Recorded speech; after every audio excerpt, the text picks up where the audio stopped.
Баршаңызға сәлем, сіздермен керек-дерек арнасы.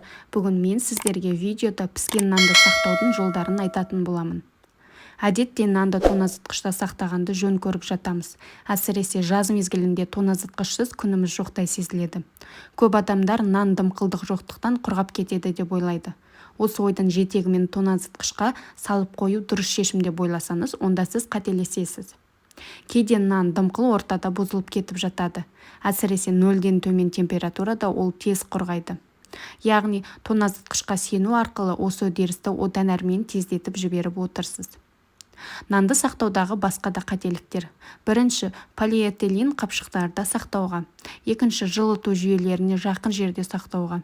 Үшінші, күн сәулесі жақсы түсетін жерде сақтауға нанды болмайды.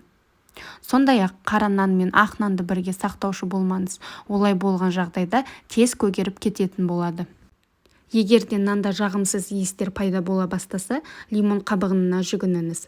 Наныңыз бастапқы қалпында ұзақ сақталсын десеңіз, бөлкені басынан емес, ортасынан кесіңіз. Сонан кейін керісінше ортасынан бастап кесіп алған дұрыс.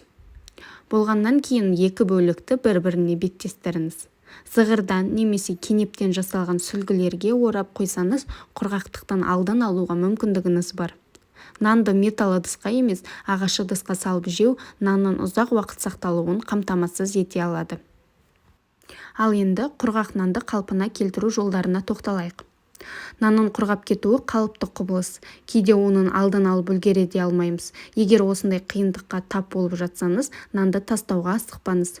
Оны қайтадан пайдаға асыруға болады.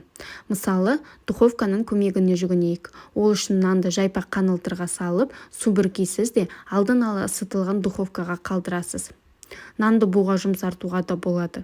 Нан кесінділерін елегішке қойып, кастрөлдегі судың бетіне қойсаңыз, суға тимеу керек.